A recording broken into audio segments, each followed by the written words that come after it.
जय माता रानी। दोस्तों, आप सभी का दिन शुभ और मंगलमय हो। माता रानी की कृपा आप सभी भक्तों पर सदा सर्वदा बना रहे। आप सभी भक्तों को चैत नवरात्रि की ढेर सारी शुभकामनाएं।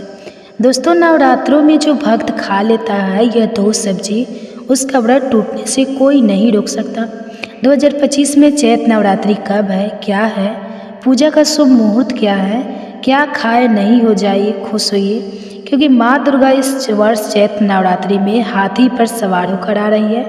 अब ढोल नगाड़े सजाइए, खुशियाँ आपके घर आने वाली हैं। दोस्तों, मान्यताओं के अनुसार अगर चैत्र नवरात्र पर यदि माता दुर्गा घोड़े पर नहीं बल्कि हाथी पर सवार होकर आती है तो मान्यता है कि माता दुर्गा का हाथी पर सवार होकर आना बहुत ही शुभ और कल्याणकारी माना जाता है। जीवन सुखमय हो जाता है।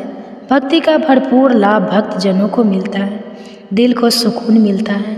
माता वैष्णव भरपूर आशीर्वाद देती है। दोस्तों, इस बार नवरात्रि पूरे 8 दिनों तक चलेगी, यानी 8 दिनों तक नवरात्रि का पर्व मनाया जाएगा। एक भी दिन कम ना, एक भी दिन ज़्यादा, पूरे 8 दिनों तक चलेगी। माता वैष्णव की पूजा, माँ शेरावाली की विशेष रूप से पूजा आराधना की जाएगी। चैत्र नवरात्रि का पहला व्रत 30 मार्च को रखा जाएगा और अंतिम व्रत 6 अप्रैल रविवार के दिन रखा जाएगा, क्योंकि इस बार यह नवरात्रि पूरे 8 दिनों के पड़े हैं। 31 मार्च को 2 व्रत एक साथ रखे जाएंगे। माँ ब्रह्मचारिणी और माँ चंद्रघंटा की पूजा एक साथ होगी और 6 अप्रैल को कन्या पूजन किया जाएगा, जो कि इस दिन नवरात्र समाप्त हो जाएंगे। आपको बता दें, 30 मार्च को घट स्थापना का मुहूर्त सुबह 6:01 से 10:02 तक रहेगा। दोस्तों, चलिए अब जानते हैं नवरात्रि में कौन कौन सी सब्जी नहीं खाना चाहिए और कौन कौन सी सब्जी खाना चाहिए और कौन सा फल खाने से व्रत टूट जाता है। आइए जानते हैं नवरात्रि में क्या खाएं और क्या नहीं खाएं और क्या पीना चाहिए और कौन सा फल खाना विशेष और शुभकारी माना गया है। आज हम आपको विस्तार से बताएंगे, लेकिन आगे बढ़ने से पहले कमेंट में अपनी राशि जरूर डाल दीजिएगा। यदि हमारे पास आपकी राशि के अनुसार कोई उपाय होगा तो वह आकर हम आपके कमेंट्स के रिप्लाई में बता देंगे, ताकि आपको राशि के अनुसार फल प्राप्त हो। राशि के अनुसार किया गया कार्य बहुत ही शुभ माना जाता है। मैया वैष्णव रानी बहुत प्रसन्न होती है। कमेंट्स में लिखे, माता रानी आपका स्वागत है हमारे घर में। जय माता रानी। एक लाइक जरूर करें। वैष्णव रानी के लिए एक लाइक तो बनता है। दोस्तों, शास्त्रों के अनुसार बताए गए व्रत चाहे किसी भी प्रकार के क्यों ना हो, उनसे जुड़े पालन का नियम करना अति आवश्यक माना जाता है, क्योंकि जो मन के मुताबिक किया जाए वह संघर्ष नहीं कहलाता है। कहा गया है कि मनोकामना को पूर्ण करने के लिए थोड़ा सा संघर्ष यानी कि तपस्या तो करनी ही पड़ती है। इसलिए ऐसी मान्यता है कि व्रत को पूर्ण विधि विधान से किया जाना चाहिए, तब आपको व्रत का पूर्ण लाभ फल प्राप्त होता है। अति उत्तम और सिद्ध दीर्घायु वरदान प्राप्त होता है। आपकी सभी मनोकामनाएं शीघ्र मैया रानी पूर्ण करती हैं। ऐसे व्यक्ति को मरने के बाद माता रानी के चरणों में स्थान मिलता है। वह सदैव माँ की सेवा करता है। ऐसा भक्त स्वर्ग लोक में जाता है। इसलिए हर शास्त्र यही कहता है कि सच्चे दिल से अगर आपके मन में ईश्वर के प्रति श्रद्धा हो तो बिना पूजा पाठ के ही सारा फल मिल जाता है। और अगर मन में ईश्वर के प्रति शंका हो तो उस मनुष्य को कई जन्मों तक सुख नहीं मिलता और नर में ही भटकता रहता है। भागवत गीता में भगवान श्री कृष्ण ने स्वयं कहा था, जो मनुष्य सच्चे हृदय से ईश्वर को पुकारता है तो उसका नाता उस शक्ति से जुड़ जाता है जिसे आपने सच्चे हृदय से पुकारा था। इसलिए भगवान भी कहते हैं कि सच्चे हृदय से ही ईश्वर को पुकारो तो वह आपकी हर मनोकामनाओं को पूर्ण करते हैं। दोस्तों, कई लोग ऐसे हैं जो भगवान के सामने घंटों पूजा पाठ करते हैं तथा रोते हैं, फिर भी भगवान उनकी कभी नहीं सुनता। दरअसल जब आप सच्चे मन से ईश्वर को पुकारते ही नहीं हैं तो भला वह आपकी पुकार कैसे सुनेंगे। दोस्तों, यह तो थी वह बातें जो भक्त और भगवान के बीच की हैं। अब हम जानते हैं नवरात्रों के दौरान क्या नहीं खाना चाहिए और क्या नहीं पीना चाहिए और कौन सा फल खाने से व्रत संपूर्ण सफल हो जाता है। दोस्तों, हमारे चैनल को सब्सक्राइब जरूर करें और इस बेल आइकन को दबाना ना भूलें। तो आइए शुरू करते हैं। दोस्तों, चाहे मर जाना, भूल कर भी नवरात्रि के दिनों में पानी पूरी कभी मत खाना, क्योंकि इस दिन कभी कभी बीच में शुक्रवार पड़ जाता है और शुक्रवार को माँ संतोषी का वार कहा जाता है। माता संतोषी खट्टी चीज़ खाने वाले व्यक्ति से हमेशा क्रोधित रहती है, नाराज रहती है, क्योंकि नवरात्रों में माता संतोषी जागृत अवस्था में हो जाती है। माता संतोषी की शक्ति नवरात्रों में कई करोड़ गुना बढ़ जाती है। नवरात्रों में जब शुक्रवार पड़ जाए तो इमली नहीं खाना चाहिए। माता संतोषी रुष्ट हो सकती है, आपको दंड दे सकती है। नींबू नहीं खाना चाहिए। वैसे तो नवरात्रि व्रत में नींबू खा लेना चाहिए, पर अगर शुक्रवार हो तो माता संतोषी के क्रोध से बचने के लिए नींबू नहीं खाना चाहिए। इस दिन नींबू का त्याग करना चाहिए। दोस्तों, पानी पूरी क्यों नहीं खाना चाहिए? क्योंकि उसमें लहसुन प्याज होता है और खट्टा भी होता है, जो व्रत को भंग कर सकता है, पाप लग सकता है। ध्यानपूर्वक अगर आप शुक्रवार को खट्टा नहीं खाते हैं तो माता संतोषी आपको धन धान्य से मालामाल कर देती है, आपके घर में अपना वास बना लेती है। बस शुक्रवार के दिन, नवरात्रों के दिनों में इस चीज़ का त्याग करना चाहिए, पालन करना चाहिए। नवरात्रों में लहसुन प्याज और खट्टा फिर चाहे अपने व्रत में नहीं रखा है, फिर भी आपको शुक्रवार के दिन या अन्य दिनों में लहसुन प्याज नहीं खाना चाहिए। लेकिन हाँ, पानी पूरी आप खा सकते हैं, वह भी जब नवरात्रि समाप्त हो जाए। दोस्तों, वीडियो को लाइक ज़रूर करें। आपका एक लाइक माता रानी को अति प्रिय है, माता रानी को अच्छा लगेगा, इसलिए माँ के लिए एक लाइक तो बनता है। माता रानी को नकारना नहीं चाहिए। दोस्तों, नवरात्रि के दिन सेब जरूर खाना चाहिए। शास्त्रों में बताया जाता है कि भगवान के भोग में सेब आदि जरूर अर्पित किया जाता है। अगर आपका व्रत है तो आपको सेब जरूर खाना चाहिए। केला, पपीता, तरबूज और मीठे अंगूर जरूर खाना चाहिए। इन फलों से व्रतधारी को शक्ति मिलती है और व्रत संपूर्ण हो जाता है। शास्त्रों में बताया जाता है कि नवरात्र के दिनों में सीताफल जरूर खाना चाहिए। सीताफल खाने से 20 ऐसी बीमारियां हैं जो खत्म हो जाती है। माना जाता है नवरात्रों के दिनों में सीताफल का घर में प्रवेश होना बड़ा ही शुभ माना गया है। सीताफल खाने से नवरात्रि का व्रत सफल हो जाता है, क्योंकि इसमें माता सीता का आशीर्वाद मिला हुआ होता है। माना जाता है भगवान राम के वनवास के दौर में माता सीता ने यही फल खाया था। नवरात्रि के दौरान इसे जो भी खाता है उसे दुखों का सामना नहीं करना पड़ता। सीताफल आपको जरूर खाना चाहिए। माता सीता प्रसन्न होती हैं और आशीर्वाद देती हैं। दोस्तों, नवरात्रों में तेल की तली हुई हरी मिर्च खा सकते हैं, लेकिन कम मात्रा में खाना है। व्रत के दौरान ज़्यादा तीखा नहीं खाना चाहिए। व्रत में तीखा खाने से व्रतधारी की जो पेट की आंतें होती हैं उसमें जख्म हो सकते हैं, क्योंकि इस दौरान हम व्रत का पालन करते हैं तो हमारे पेट में कुछ नहीं होता, इसलिए हल्का खाना खाना सर्वप्रिय और उत्तम माना जाता है। व्रतधारी को रसीले आलू अवश्य खाना चाहिए। इससे हमारे शरीर में ऊर्जा की भरपूर ज़रूरत जो होती है पूरी हो जाती है। आप आलू का पानी पी सकते हैं। रसीले आलू जरूर खाना चाहिए। दोस्तों, नवरात्रों में भिंडी की सब्ज़ी जरूर खाना चाहिए। भिंडी में कई ऐसे पोषक तत्व होते हैं जो हमारी हड्डियों को मजबूत बनाते हैं, तथा नवरात्रों में बैगन की सब्ज़ी जरूर खाना चाहिए।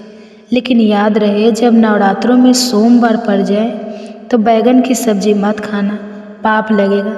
नवरात्रों में सब्जी में हरा धनिया जरूर डालना चाहिए। हरे धनिया से भी व्रतधारी को पोषक तत्व मिलते हैं। नवरात्रों में हरा धनिया अवश्य खाएं, इससे जो शुगर लेवल होगा वह कम हो जाएगा। नवरात्रों में रिफाइंड का तेल और सरसों का तेल भूलकर भी व्रत के दौरान नहीं खाना चाहिए। मूंगफली का तेल और देसी घी और गोले का तेल खाना अच्छा माना जाता है। दोस्तों, नवरात्रों में व्रतधारी को डब्बा बंद लस्सी, डब्बा बंद जूस नहीं पीना चाहिए। उसमें कई केमिकल मिले होते हैं जिसके कारण आपका व्रत टूट सकता है। जब भी आप फलों का जूस पिए तो याद रखें उसमें नमक ना डालें, नहीं तो व्रत टूट जाएगा। साथ ही साथ जूस में बर्फ भी नहीं डालना चाहिए। फलों का सादा जूस पीने से व्रत सफल होता है। दोस्तों, नवरात्रि के दौरान सिंगाड़े का आटा या कट्टू का आटा खाने से पहले ये देख ले कि आटा पुराना नहीं होना चाहिए, क्योंकि पुराने आटे में कीड़े वगैरह पड़ जाते हैं जिसके कारण आपका व्रत टूट सकता है। क्योंकि ये व्रत छोटे छोटे कीड़े हमें दिखाई नहीं देते और आपके मुंह तक पहुंच जाते हैं। ऐसा आटा खाना मतलब कीड़े मकोड़ों का मांस खाने के बराबर माना गया है।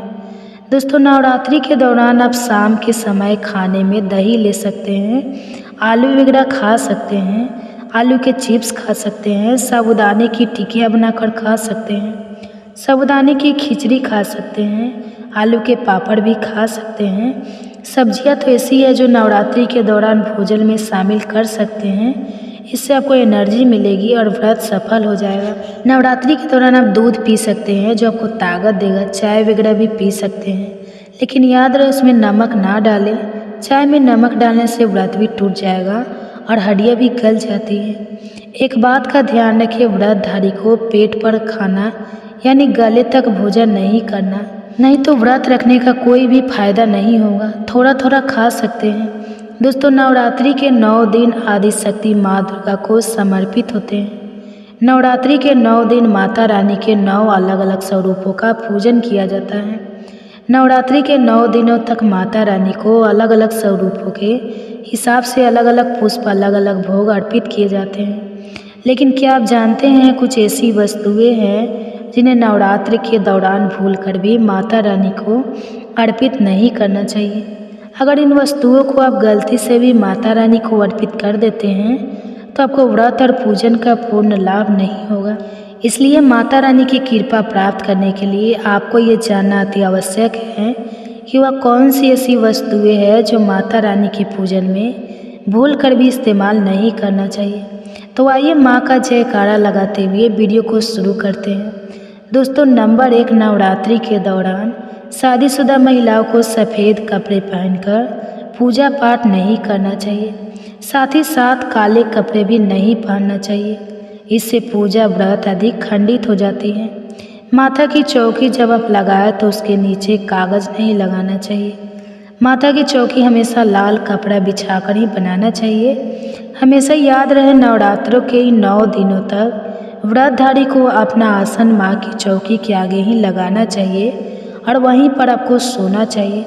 मंदिर को नवरात्रों के दौरान अकेला नहीं छोड़ा जाता, बहुत ही अशुभ माना जाता है। जरा आप ही सोचिए, माता रानी 9 दिनों के लिए धरती पर जाकर आपके घर में रहने के लिए आई है और ऐसे में आप उन्हें अकेला अगर छोड़ते हैं तो माता भी आपको छोड़कर चली जाएगी और कहेगी इसको मेरी ज़रूरत नहीं है। वह अकेली पड़ जाती है। इसलिए माता के पास में ही सोना चाहिए। दोस्तों, नंबर 2 पर आता है नारियल। हिंदू धर्म में नारियल को समृद्धि, धन, श्रद्धा और सम्मान का सूचक माना जाता है। नारियल को श्रीफल भी कहा जाता है। नारियल को सुख समृद्धि में वृद्धि करने वाला माना जाता है। नारियल का हर मांगलिक कार्य में विशेष महत्व होता है। जैसे कि आप सभी जानते हैं कि माता रानी के कई मंदिरों में नारियल से बलि भी दी जाती है और माता रानी के पूजन में नारियल का इस्तेमाल हम सभी करते हैं। खासकर कलश की स्थापना नारियल रखकर ही की जाती है। माता रानी के पूजन में हम नारियल इस्तेमाल करते समय कुछ गलतियां कर बैठते हैं। दोस्तों, नारियल कई प्रकार के होते हैं। एक हरा, दूसरा सूखा। जिसके अंदर पानी होता है, जिस नारियल के अंदर पानी होता है, माता रानी के पूजन में सदैव पानी वाला और जाटा वाला नारियल ही इस्तेमाल करें। नारियल का पूर्ण होना चाहिए। नारियल चटका हुआ या टूटा हुआ नहीं होना चाहिए, क्योंकि साबुत नारियल ही पूर्ण और पवित्रता का प्रतीक होता है। साबुत नारियल को ही श्रीफल यानी कि माँ लक्ष्मी का फल कहा जाता है। नवरात्रि में माता रानी के कलश की स्थापना करते समय जाटा वाला यानी पानी वाला नारियल ही कलश पर स्थापित करना चाहिए। साथ ही यह ध्यान रखना चाहिए कि नारियल को सदैव कलश के ऊपर लेटा कर रखना चाहिए। घट स्थापना करते समय कभी भी नारियल को खड़ा करके नहीं रखा जाता। नारियल को सदैव लिटाकर कलश के ऊपर रखा जाता है। साथ ही नारियल को समर्पित करने से पहले आप नारियल को लाल कपड़े में लपेटकर उस पर और फिर लाल चुनरी उड़ाकर आप नारियल को कलश के ऊपर स्थापित करें। शास्त्रों के अनुसार कलश के ऊपर जब सही तरीके से नारियल रखा जाता है और सही प्रकार का नारियल रखा जाता है, तभी ही व्रत और पूजन का पूर्ण फल प्राप्त होता है। यह भी ध्यान है कि महिलाएं माता रानी को नारियल अर्पित तो कर सकती हैं, लेकिन कभी भी माता रानी के सामने नारियल को भूल कर भी ना तोड़ें। क्योंकि नारियल बीज रूप होता है और स्त्रियां बीज रूप से ही शिशु को जन्म देती है। इसलिए कभी भी महिलाओं को नारियल नहीं तोड़ना चाहिए। दोस्तों नंबर 3 लौंग। लौंग हम सभी माता रानी के पूजन में इस्तेमाल करते हैं, लेकिन लौंग का इस्तेमाल करते समय एक बहुत बड़ी गलती कर बैठते हैं। हमेशा ध्यान रखना चाहिए कि माता रानी को सदैव फूल वाली लौंगी अर्पित करना चाहिए। जिस लौंग के ऊपर फूल नहीं होता या फिर जिस लौंग के पीछे लकड़ी की डंडी नहीं होती, उसको आप माता रानी के पूजन में भूल कर भी इस्तेमाल ना करें। फूल वाले लौंगों को ही पूर्ण माना जाता है और माता रानी के पूजन में कोई भी अपूर्ण वस्तु, कोई भी खराब वस्तु या टूटे हुए अक्षत इस्तेमाल नहीं करना चाहिए। इसलिए सदैव माता रानी की पूजन में फूल वाली लौंग का ही इस्तेमाल करें। दोस्तों नंबर 4 पर आता है तुलसी के पत्ते। तुलसी के पत्ते अर्पित नहीं करना चाहिए। माँ दुर्गा के पूजन में तुलसी पत्र का इस्तेमाल करना वर्जित माना जाता है। तुलसी पत्र के अलावा आंवला भी माता रानी को अर्पित नहीं करना चाहिए और दुर्वा भी माता रानी को अर्पित नहीं करना चाहिए। दुर्वा भगवान श्री गणेश को अति प्रिय है। नवरात्रि में आप भगवान गणेश को दुर्वा अर्पित कर सकते हैं। भगवान विष्णु जी को तुलसी के पत्ते अवश्य अर्पित कर सकते हैं, लेकिन माता रानी को भूल कर भी तुलसी के पत्ते या दुर्वा अर्पित ना करें। माता रानी को सफ़ेद फूल भी अर्पित ना करें।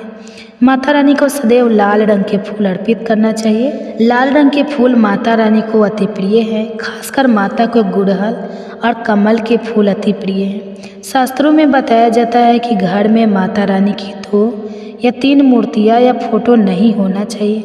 इस बात का भी आप विशेष ध्यान रखें कि माता रानी के पूजन में कोई भी खंडित चीज़ इस्तेमाल ना करें, जैसे कि चटका हुआ या टूटा हुआ दीपक या फिर चटका हुआ कोई बर्तन। साथ ही यह भी ध्यान रहे कि लोहे की और प्लास्टिक के बर्तन आप माता रानी के पूजन में इस्तेमाल ना करें, क्योंकि प्लास्टिक के चाइनीज बर्तन हड्डियों के पाउडर से मिलकर बनते हैं। ऐसा ना करें। ऐसे बर्तनों को माँ रानी के पूजन से सदैव दूर रखें।